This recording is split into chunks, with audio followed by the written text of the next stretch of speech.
Update ನ್ಯೂಸ್ಗೆ ಸ್ವಾಗತ. ನಾನು ಚಂದ್ರಕಲಾ ನೂತನಗೌಡ.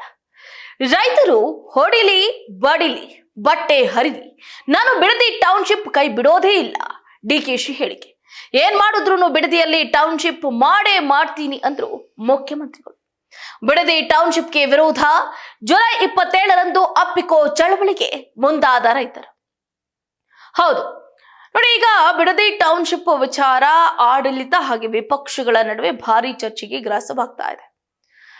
ಎಚ್ ಡಿ ಕುಮಾರಸ್ವಾಮಿ ಅವರ ಕನಸಿನ ಕೂಸು ಅಂತ ಸಿಎಂ ಡಿಕೆ ಶಿವಕುಮಾರ್ ಅವರು ಆರೋಪವನ್ನ ಮಾಡ್ತಿದ್ದಾರೆ. ಆದ್ರೆ ಬೆಂಗಳೂರಿನ ಸುತ್ತಮುತ್ತ ರಿಯಲ್ ಎಸ್ಟೇಟ್ ದಂಧೆಗಾಗಿ ಬಿಡದಿ ಟೌನ್ಶಿಪ್ ಮಾಡಲಾಗ್ತಾ ಇದೆ ಅಂತ ಇತ್ತ ಕುಮಾರಸ್ವಾಮಿ ಅವರು ಆರೋಪವನ್ನು ಮಾಡ್ತಿದ್ದಾರೆ. ಇದೀಗ ಪರಸ್ಪರ ಉಭಯ ನಾಯಕರು ಪಂಥಾಹ್ವಾನ ನೀಡಿದ್ದಾರೆ. ಇಷ್ಟೆಲ್ಲ ಬೆಳವಣಿಗೆ ನಡುವೆ ಟೌನ್ಶಿಪ್ಗಾಗಿ ರೈತರ ಭೂಮಿಯನ್ನ ವಶಕ್ಕೆ ಪಡೆದುಕೊಳ್ಳೋದ್ರ ಬಗ್ಗೆ ಸಿಎಂ ಡಿಕೆ ಶಿವಕುಮಾರ್ ಅವರ ನಿಲುವು ಏನು ಅನ್ನುವುದು ಮತ್ತೊಮ್ಮೆ ಗಮನಿಸಲೇಬೇಕಾಗುತ್ತೆ. ನೋಡಿ, 2007 ಜುಲೈ 31ನೇ ತಾರೀಕು ವಿಧಾನಸಭೆಯಲ್ಲಿ ನಡೆದ ಚರ್ಚೆಯಲ್ಲಿ ಟೌನ್ಶಿಪ್ಗಾಗಿ ರೈತರ ಭೂಮಿಯನ್ನ ಸ್ವಾಧೀನಪಡಿಸಿಕೊಳ್ಳುವ ವಿಚಾರವಾಗಿ ನಿಲುವಳಿ ಸೂಚನೆ ಅಡಿಯಲ್ಲಿ ನಡೆದ ಚರ್ಚೆಯಲ್ಲಿ ಆಡಳಿತ ಮತ್ತು ವಿಪಕ್ಷದ ನಾಯಕರು ಭಾಗಿಯಾಗಿ ಮಾತಾಡಿದರು. ಕಾಂಗ್ರೆಸ್ ಶಾಸಕರಾಗಿದ್ದ ಡಿಕೆ ಶಿವಕುಮಾರ್ ಕೂಡ ರೈತರ ಭೂಮಿ ಸ್ವಾಧೀನಪಡಿಸಿಕೊಳ್ಳುವುದರ ಬಗ್ಗೆ ತಮ್ಮ ಅಭಿಪ್ರಾಯವನ್ನ ವ್ಯಕ್ತಪಡಿಸಿದರು. ಬೆಂಗಳೂರು ಸುತ್ತಮುತ್ತಲಿನ ಜಮೀನು ರಿಯಲ್ ಎಸ್ಟೇಟ್ಗಳಲ್ಲ ಅಂತ ಅವರು ಸದನದಲ್ಲಿ ಗುಡುಗಿದ್ರು. ಅಷ್ಟೇ ಅಲ್ಲದೆ ರೈತರ ಭೂಮಿ ವಿಚಾರವಾಗಿ ಭಾವನಾತ್ಮಕವಾಗಿ ಮಾತಾಡಿದ್ರು. ನೋಡಿ, ಸದನದಲ್ಲಿ ಮಾತಾಡ್ತಾ ಡಿಕೆ ಶಿವಕುಮಾರ್ ಅವರು ಬಿಜೆಪಿ ಜೆಡಿಎಸ್ ಸಮ್ಮಿಶ್ರ ಸರ್ಕಾರದ ವಿರುದ್ಧ ವಾಗ್ದಾಳಿಯನ್ನು ಕೂಡ ನಡೆಸಿದ್ರು.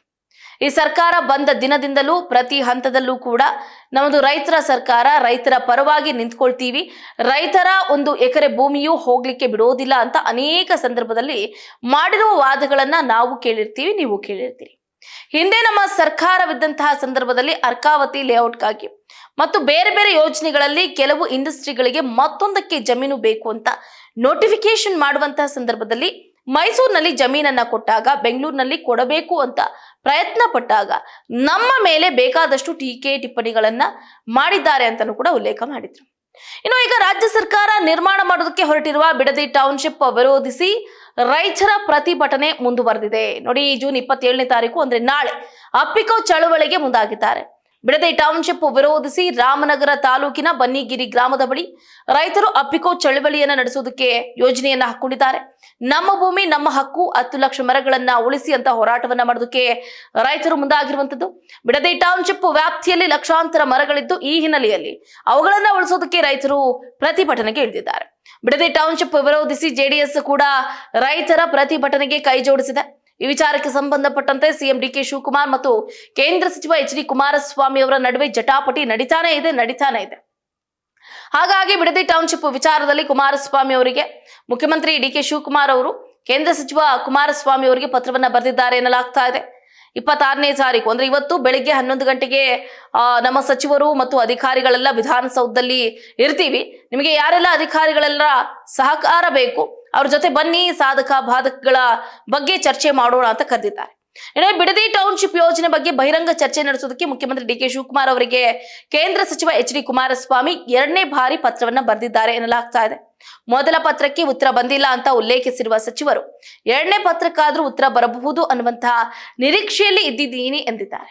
ಇನ್ನು ಜೂನ್ 27ನೇ ತಾರೀಕು ಅಂದ್ರೆ ನಾಳೆ ಬೈರಮಂಗಲ ಗ್ರಾಮಕ್ಕೆ ಬರ್ತೀನಿ, ನೀವು ಬಂದ್ರೆ ಬಾಧಿತ ವರ್ಗದ ಜನರ ಸಂಕಷ್ಟಗಳನ್ನ ಆಲಿಸಿ ಪರ್ಯಾಯ ಮಾರ್ಗವನ್ನ ಕಂಡುಕೊಳ್ಳಬಹುದು ಅಂತ ಪತ್ರದಲ್ಲಿ ಸಚಿವರು ಉಲ್ಲೇಖವನ್ನ ಮಾಡಿದ್ದಾರೆ.